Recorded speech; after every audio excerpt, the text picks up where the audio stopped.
So I want to hear from each of you. What are leaders doing differently to connect their team members to purpose, success, and one another?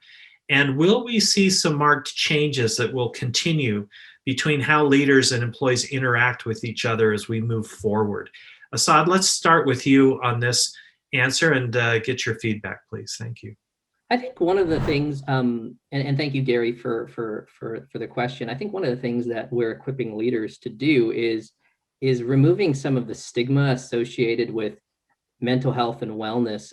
Again, that is going to be one of the pivotal focuses for HR globally going forward.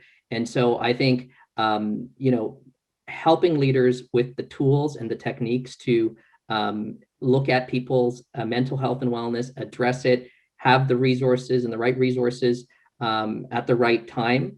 And if they don't have all the questions, because sometimes these things can be challenging, to have the right HR business partners and resources, whether it's through an EAP program, to help solve them, especially when we're working in a virtual way in this new kind of hybrid workforce. So I think that's one of the biggest tools that leaders are getting, is a little bit more support from a mental health and wellness perspective to address those questions. I'd say the other thing that we are focusing, and I'd call it the basics, some of the things that we sometimes take for granted, is around the human element of leadership. So authenticity, vulnerability, sensitivity, really getting them to focus on that. It used to be, if I think about it, results, financial results, year over year improvement, and that's still going to be there. But, and as so many people have already talked about it, people are the assets of an organization. Our CEO always talks about our people being the assets, a family. Whenever we make decisions, some of the tough decisions we've had to make, one Cineplex team that had to make these decisions over the last year. So really, getting people and leaders to connect with individuals. And I'd say the other bit for me is really changing the dynamic of kind of how we hire leaders going forward, really looking for that DNA around some of these things, whether it's vulnerability, authenticity. It's no longer just how much sales someone did, but what was your team engagement score? What were the things that you did when you had crises on your team? Those are some of the things that I think that we're beginning to intertwine in, and then organizations will intertwine in their hiring practices. And it's worked for a lot of big organizations. If I think about a company like Disney, what was in their DNA always was around customer service. And so they were just absolutely consistent when it came to customer service. I think kind of like that, you're going to have mental health and wellness built into how you hire leaders of tomorrow. Very helpful. I couldn't agree more. This notion of asking our leaders to shift that focus. And we've seen that shift from moving from doers to influencers, but intentionally reinforcing that role. You are influencing, you are connecting, and the requirements there and the skill set is moving from a traditional approach to leadership to a very different modern approach. Thank you very much. So I appreciate that. Shireen, we'd like to hear from you. To reiterate a lot around really this new notion of leadership. We call it leading from the heart, being authentic, talk about, have those conversations about mental health issues. And even as leaders, just be transparent for what's going on for example, for myself, what's going on for myself, and connect from that to help people feel at ease to then talk about themselves when it comes to these issues. We have also implemented, we find because of the remote work we have as well, we implemented recognition platform. Recognition platform is not just about what you recognize around what you do at work, but also maybe you have set personal goals for yourself that you'd like to achieve. And it's a culture of celebration. Let's celebrate the small things. And that really will help the team, help all of us change that, enforce more that positive culture. Another thing that I find for my team that we have implemented because of this remote work as well and a different collaboration, it's to be innovative, we need to collaborate. And one of the things we have dedicated collaboration times on a weekly basis that the whole team joins for that collaboration. But at the same time, we utilize technology like Teams. We have an open channel that is for communication. The whole team is on it.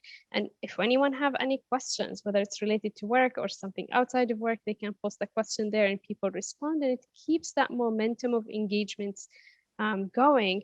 And as leaders, to encourage that, this is not a waste of time. This is not just allow for different methodologies for the team to connect in whatever that can serve them. It's truly valuable and it helps the team feel so connected. We have also implemented different programs, whether it's from mental health as well as joining a gym workout. It's an online gym workout. It's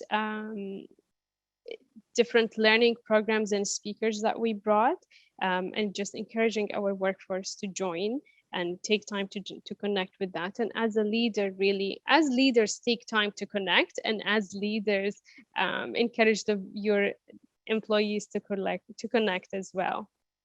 Great. Thank you very much, Shireen, for those ideas and that response. Susan, what are your thoughts as well? Yeah, and I think I echo a lot of the things that I heard from Shireen, and I loved the emphasis on connecting with people differently. And I heard, whether it's Teams and having that open forum to ask questions that anybody can answer, almost in a social learning type environment. I think that those are critical. I think the other thing that we've had to be more deliberate about is, because we are not face-to-face and there's no water cooler for us to walk around and connect with, we've had to create a water cooler-esque experience in a virtual space. And whether you create those in Teams or you just have a hangout session, almost like open hours, where you have a WebEx group that's just set up and anybody can hop in and say, hey, and Maria, meet me at 1:00 in the open room, and we can have a conversation about this. There's those opportunities. But I also think that taking it back to business results, which are still critical, this is an opportunity for us to have more dialogue with our associates around how the meaningful work that they're doing every day drives a business unit goal that is subsequently driving an organizational goal. Because that connection between what I'm doing here in my job and what our shareholder equity is being driven by are connected. And making sure that people see that connectivity between what they do and the organizational success is driving engagement, and it's critical to our success. And so the one other thing that I'll say is tools that we use, like Standout, allow people to see that the tasks that they're doing and checking off at the end of a week or a day are being driven by focus areas that are being driven by organizational results. And you can use technology to have those conversations, and you can have WebEx teams that are hyper-focused on your goal, whatever this corporate goal is. And here's what I'm doing to drive it today. And what are you doing? And it's an opportunity for you to connect and to chat. The last thing I'll say is, on our intranet page, we welcome our most senior leaders of the organization to write blogs. And these leaders post about their experience.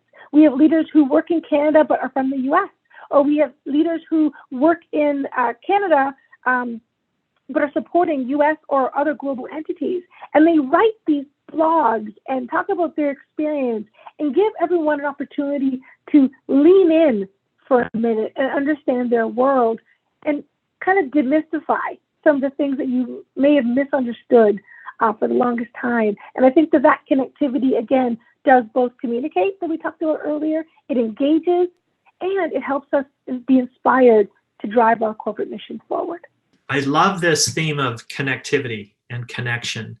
That's so important. And one of the things that we've discovered at OC Tanner through our research is that when we connect with employees, two things, and you mentioned both of them, Susan. One is this notion of reminding people why what they do makes a difference, how it connects to shareholder value or our overall purpose, or Maria, you mentioned values before. What difference is it making? And not just the work, but how you individually uniquely contribute. right? What is it about you as an employee that makes a difference for us? And I think that creates a sense of connection, engagement, and a sense of belonging, right, as well. And I just love this notion of finding opportunities to connect with each other and to support one another. And that leadership opportunity, that refocus is so important. Maria, I want to give you a couple of minutes. We'd love to hear your thoughts on this topic as well. Thank you. Thank you, Gary. I think that this question of leadership is a fantastic one. And I think it's one that I personally have seen such a shift that's happened as a result of the pandemic. I think as we look back over the last year and a half, we can all name off awful things that have happened in society. Businesses have closed, all sorts of unfortunate things. As I look at leadership, I actually see a lot of positives that have happened as a result. As I look within Manulife and I look at all of our values, the one that really comes to mind is share your humanity.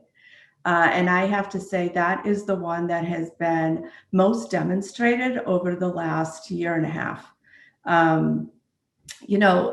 It's about, to me, leadership has always been about vulnerability, transparency, and being able to connect with your teams on that level, on a very personal level.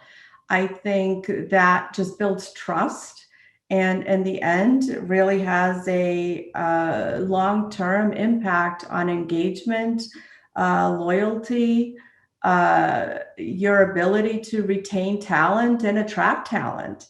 And I think that's something we've really seen come out of this pandemic. As I think back around all of the things that our leadership has done, whether they're the Ask Me Anything meetings, all the fun things that we've done, whether it was Camp Manulife for the kids or Manulife Has Talent, it was what we really saw was our leadership team being vulnerable and really sharing a part of themselves that employees rarely got to see. I would say in the past, it was about the business results and about, we'd hear from leadership when the quarterly results came out and it was very business focused. You got to see a whole other side of what our leadership is about. Now, that's not to say the focus on the business isn't there, but I've actually, we've seen that accelerate our business tremendously. It's actually driven our mission forward much quicker than was originally planned. So we've seen tremendous impact of the shift and the leadership that's happened. We've seen the focus on employee well-being just skyrocket. Assad mentioned earlier the focus on mental health and just talking about it and making it okay to just even have that conversation, which didn't happen in the past. So I think one of the outcomes of the pandemic is a very positive shift in leadership for the long term. And I, for one, personally am very excited about that. Wonderful. Thank you all for sharing your thoughts on that particular topic. I couldn't agree more. Business results and what we've talked about in terms of leadership requirements and a shift in that are not mutually exclusive. We're finding, interestingly enough, again, as Assad referred to this as the event, has allowed us to see some things and quite actually respond in ways that our research has indicated over a number of years to the things that really matter most to employees in their decision to join, engage with, and stay at your organizations. It's that desire to connect, right? And to feel and to connect in ways that we've talked about today. And they want to deliver great results. People naturally want to do great work.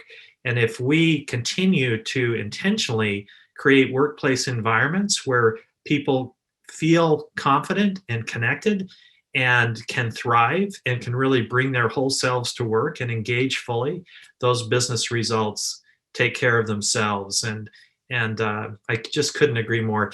Thank you again so much to all of you for taking time and sharing your insights with us. I'd like to mention to all of those who are watching or participating in this session that if you'd like to learn more or read more about workplace culture, I invite you to go to octanner.com and review our latest global culture report. Each year we publish a global report on workplace culture, and we've been addressing and will continue to address many of the topics that we've talked about. One of the unique things about our research that we do is it is completely from the employee's perspective. And as we think about how we respond and how we move forward, it's helpful to know, again, what are those things that are most important to employees so that we can be intentional about creating workplace cultures where our people can thrive. Thanks again so much. Great information. I wish we could go on for another couple of days. Maybe we'll have to revisit this and invite you back again. Much appreciated. Thanks all.